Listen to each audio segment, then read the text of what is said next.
Hey everyone, आज मैं आप सबके लिए लेके आ गया क्लास 12 पॉलिटिकल साइंस का चैप्टर इंडियाज एक्सटर्नल रिलेशन का मोस्ट इम्पॉर्टेंट क्वेश्चन जो आपके 2025 बोर्ड एग्जामिनेशन प्लस आपके हाफ ईयरली एग्जामिनेशन में आने का चांसेस बहुत ही ज़्यादा है। तो इस वीडियो को एकदम लास्ट तक देखिएगा। एंड अगर आप हमारे चैनल पे नए हो, चैनल को ज़रूर सब्सक्राइब कीजिएगा, Telegram channel, WhatsApp channel and group ज़रूर ज्वाइन कीजिएगा। सो चलिए शुरू करते हैं बिना किसी देरी के। आज का हमारा पहला क्वेश्चन है, explain the role played by the India in maintaining the Afro Asian unity. Afro Asian unity maintain करने में इंडिया ने कैसा रोल प्ले किया था, ये आपको एक्सप्लेन करना है। देखिए, जैसे कि आपको पता है, इंडिया उस वक्त में 1940s और 1950s में क्या था, एक न्यूली इंडिपेंडेंट कंट्री था जिसके पास खुद के पास भी उतना पावर नहीं था। बट इंडिया का एक बहुत ही बड़ा रोल था एफ्रो एशियन यूनिटी में। ठीक है, देखिए, due to the India size, location, power, potential, Nehru demand to the major role of the India in the world affairs. देखिए, इंडिया का जो साइज़ था वो बहुत बड़ा था, उसका लोकेशन, पावर, पोटेंशियल बहुत बड़ा था। इंडिया के पास बहुत अच्छा एक रिसोर्सेस था। ठीक है, इंडिया के पास सी का एक्सिस था। ओके, ऐसे बहुत सारे पावर्स था जिसकी वजह से इंडिया का भी एक बहुत बड़ा मेजर रोल रहा है वर्ल्ड अफेयर्स में। पूरे वर्ल्ड का जो पॉलिटिक्स है, स्पेशली एशिया का आप कह सकते हो, उसमें इंडिया का जो योगदान था वो बहुत ही ज़्यादा था। क्या था, कैसे था, इसी क्वेश्चन में हम देखेंगे।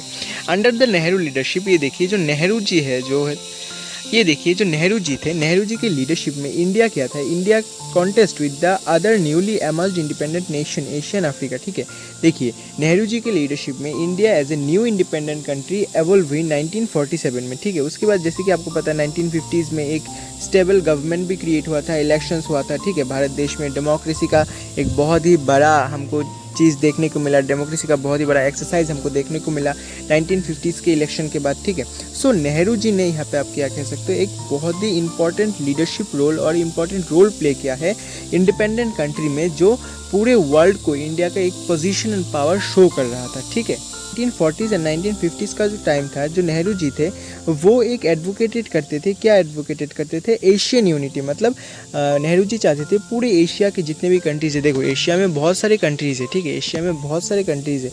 आप इधर जापान ले लो, नॉर्थ कोरिया, साउथ कोरिया ले लो, ओके, चाइना ले लो, इंडिया ले लो, पाकिस्तान, अफगानिस्तान, बहुत सारे कंट्रीज़ है। ठीक है, Iran, Iraq, all and all, Saudi Arabia, सारे कंट्री का नेहरू जी क्या चाहते थे, एक यूनिटी चाहते थे। ठीक है, एफ्रो मतलब यूनिटी चाहते थे। पूरे एशियन जो कंट्री है उनके अंदर क्या चाहते थे, सब लोग मिल के रहे, एक साथ रहे, ब्रदरहुड सबके अंदर एक क्रिएट करे। ठीक है, तो उसके लीडरशिप के अंदर, नेहरू जी के लीडरशिप के अंदर इंडिया ने क्या किया, एक एशियन कॉन्फ्रेंस भी ऑर्गेनाइज किया था मार्च 1947 में। मतलब एशिया में जितने भी कंट्री थे उन सारे कंट्री को लेकर क्या किया था, एक एशियन कॉन्फ्रेंस क्रिएट किया था। वो जस्ट इंडिया के इंडिपेंडेंस, जैसे कि आपको पता है 15 अगस्त 1947 में इंडिया को इंडिपेंडेंस मिला है। ठीक है, उससे जस्ट 5 महीने पहले मार्च में ही उन्होंने क्या किया था, एक कॉन्फ्रेंस किया था एशिया की जितने भी कंट्रीज़ है और आप कह सकते हो जिसको इंडिपेंडेंस मिलने वाले थे ओके इन फ्यूचर्स। तो उन्होंने उनके साथ क्या किया, एक कॉन्फ्रेंस किया था कि कैसे हम यूनाइट रह सकते हैं, मिल के रह सकते हैं, भाईचारा मेंटेन कर सकते हैं। ठीक है,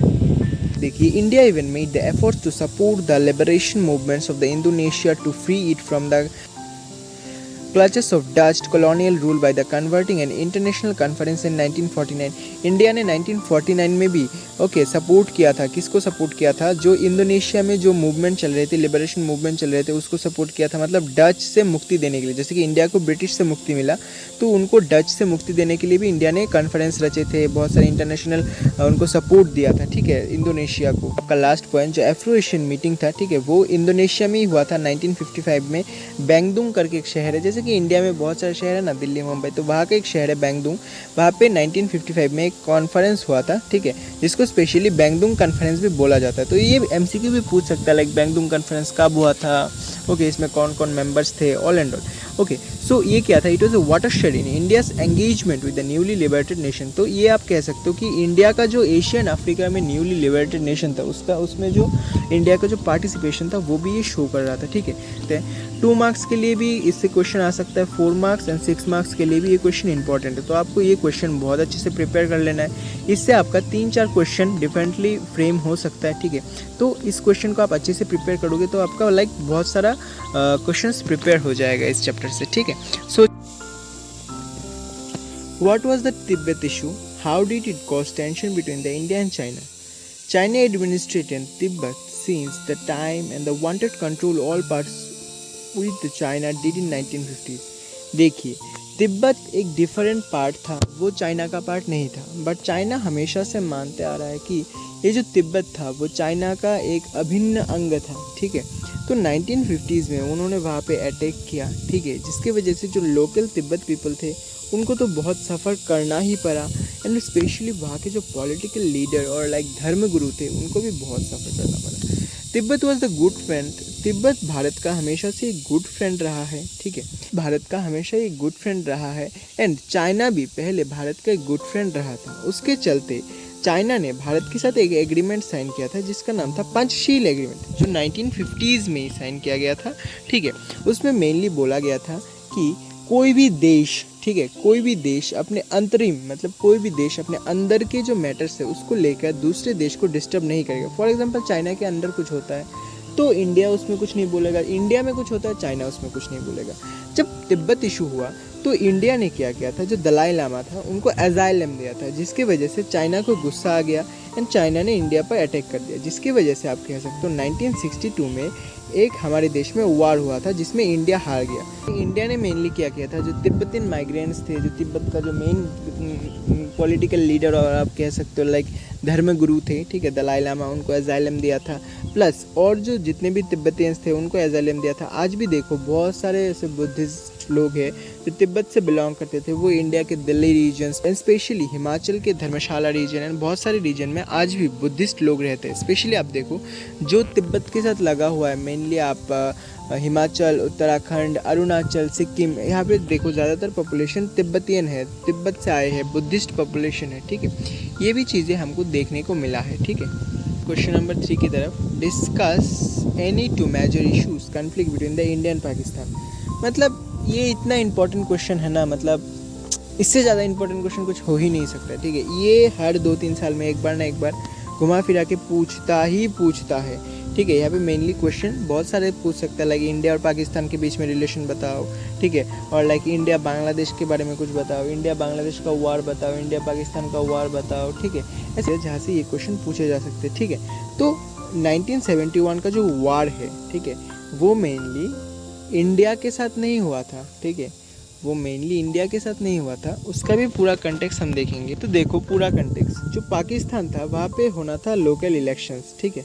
तो लोकल इलेक्शंस में क्या होना था, देखो पाकिस्तान का 2 पार्ट था, एक था वेस्ट माने जो प्रेजेंट डे में हम बोलते हैं पाकिस्तान, एक था ईस्ट जो प्रेजेंट डे में हम बोलते हैं बांग्लादेश, ठीक है।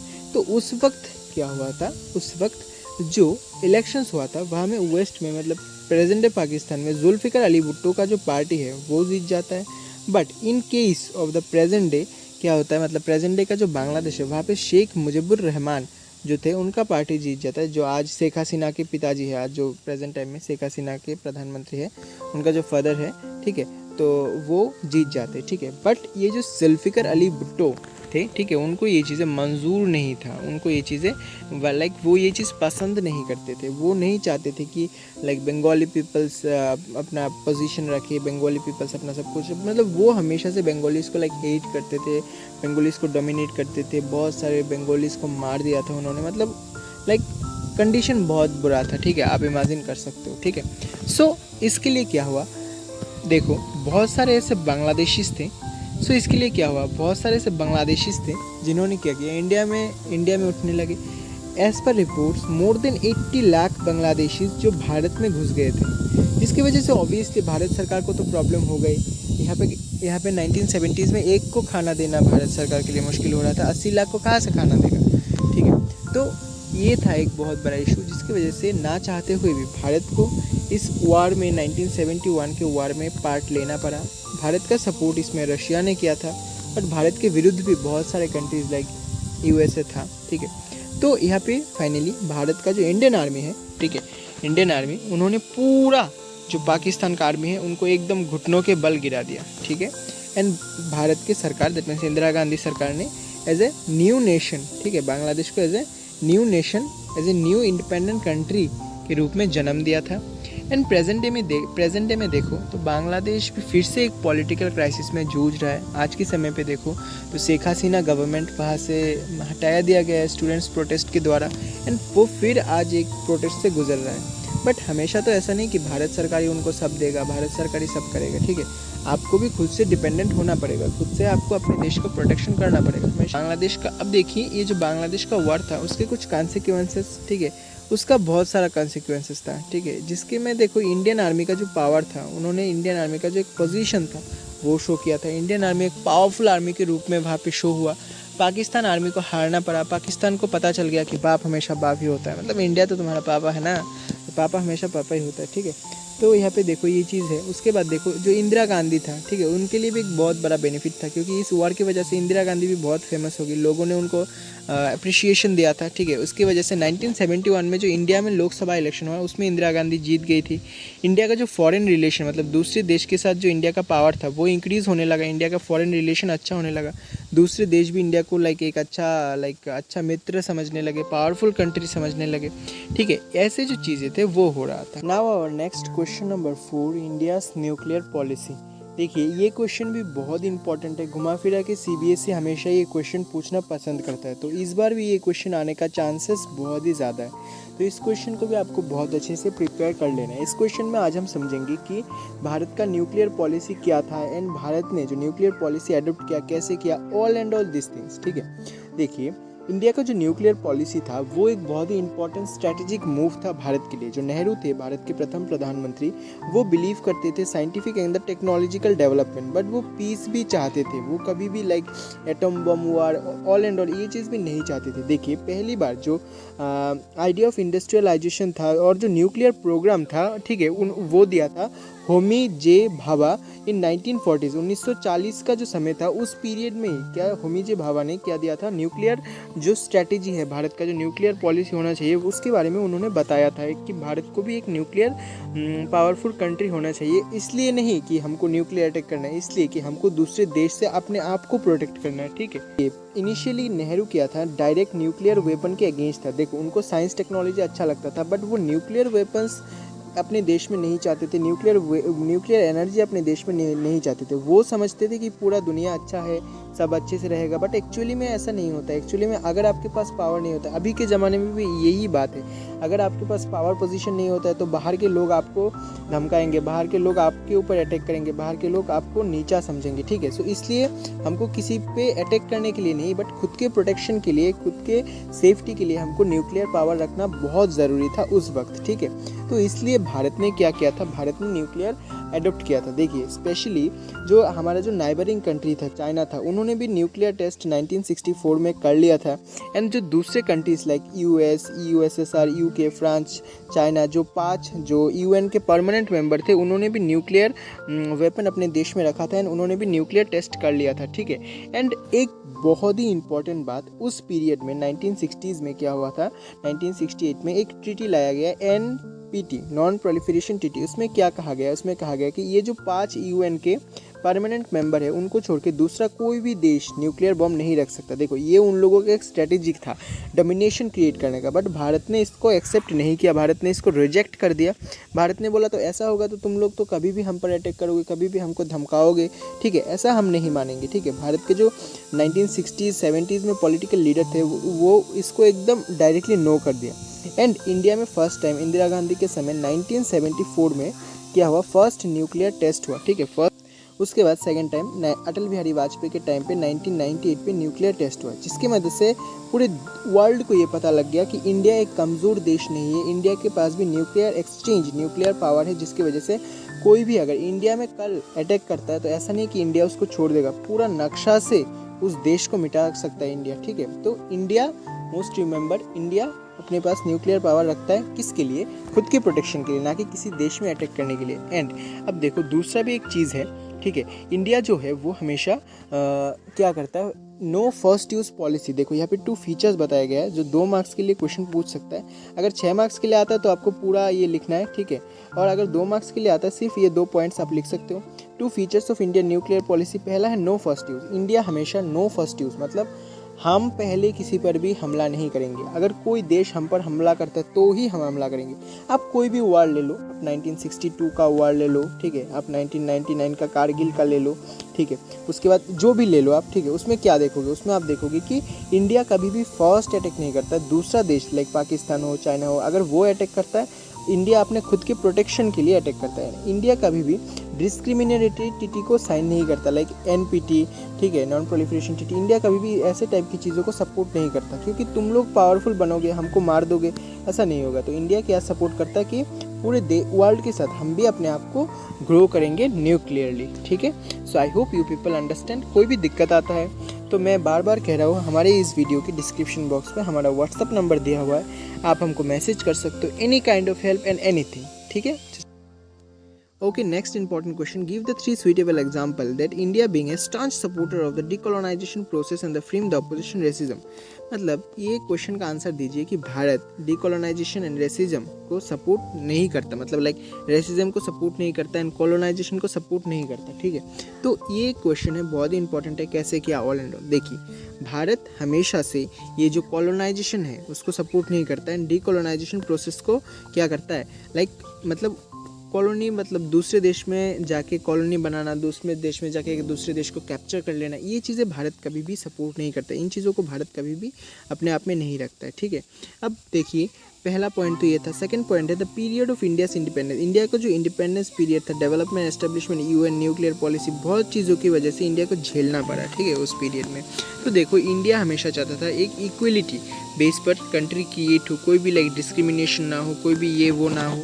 एंड इंडिया को और भी प्रॉब्लम था, लाइक जैसे कि आपने पहले चैप्टर में भी पढ़ा होगा, इंडिया के पास एक थ्रेट था कि आप नाटो ज्वाइन कर लो, मतलब अमेरिका वाला साइड ज्वाइन कर लो, और यूएसएसआर वाला जो साइड है वार्शो पैक्ट वो ज्वाइन कर लो।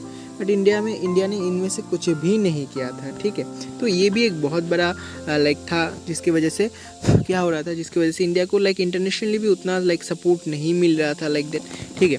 अब देखो, इंडिया हमेशा किसका एडवोकेट करते आ रहा है? इंडिया हमेशा नॉन अलाइनमेंट, मतलब ना हम इधर जाएंगे ना दोनों नाव में पा नहीं रखेंगे, हम बीच में रहेंगे, ठीक है, ना इधर जाएंगे ना उधर जाएंगे, ठीक है। हमेशा नॉन अलाइनमेंट का सपोर्ट करते जा रहा है। एंड आपको पता ही होगा, बैंगडुंग कॉन्फ्रेंस के तहत नॉन अलाइनमेंट मूवमेंट क्रिएट हुआ, ओके, 1960s में। नाम कंट्रीज़, बहुत सारे कंट्रीज़ ज्वाइन हुआ, ठीक है, मेनली साउथ एशिया वाले कंट्रीज़, एशिया और अफ्रीका वाले कंट्रीज़ मिला के एक ग्रुप ऑफ कंट्रीज़ जो इधर भी नहीं उधर भी नहीं बीच में रहते थे, ठीक है। जिसको भी जहाँ से सपोर्ट चाहिए था वो दोनों तरफ से मांग लेते थे। बट आपको पता होगा, हमारे नाइबरिंग जो कंट्रीज़ है लाइक पाकिस्तान, उसने नाटो ज्वाइन किया था, मतलब अमेरिका वाला ग्रुप, ठीक है। अभी देखिए, sixth question, why did the Dalai Lama refugee in India? Dalai Lama India में क्यों आए थे? देखिए, दलाई लामा मेनली चाइनीज़ जो इन्वेशन था वहाँ पे, चाइनीज़ इन्वेशन के कारण दलाई लामा को इंडिया में आना पड़ा, ठीक है। चाइना के लोग उस पर कब्जा कर रहे थे। 2 मार्क्स का क्वेश्चन आएगा, उससे ज़्यादा नहीं आएगा। Next question, what was Shimla agreement? Shimla agreement क्या था, ठीक है। शिमला एग्रीमेंट एक एग्रीमेंट था जिसकी मदद से इंडिया एंड पाकिस्तान के बीच में, इंदिरा गांधी एंड जुल्फिकार अली भुट्टो के बीच में एक पीस ट्रीटी, शांति के लिए एक ट्रीटी साइन हुआ था 1972 में, आफ्टर 1971 वॉर के बाद, ठीक है। तो आज के लिए ये सब क्वेश्चन हमने जो डिस्कस किया है, I hope you people understand. So अगर आपको ये वीडियो हेल्पफुल लगा तो आप हमारे चैनल को ज़रूर सब्सक्राइब कीजिए, फ्रेंड्स के साथ शेयर कीजिए। मोस्ट इंपॉर्टेंटली, आज हमने जितने भी क्वेश्चन डिस्कस किया, आप चेक कर लेना अपने हाफ ईयरली एग्जाम में और बोर्ड एग्जाम में, घुमा फिरा के ये वाले क्वेश्चन ही आपको पूछे जाएंगे। जैसे कि मैंने बोला, इंडिया पाकिस्तान का रिलेशन, ओके, इंडिया बांग्लादेश का रिलेशन, फाइट, कन्फ्लिक्ट, वार, दलाई लामा वाला इशू, बस ये कुछ सिग्निफिकेंट ये स्पेसिफिक 3 और 4 टॉपिक है जिससे आपको क्वेश्चन पूछा जाएगा। So I hope you people understand. Okay, video बहुत ही इंपॉर्टेंट। सो आज के लिए very good bye, thank you very much.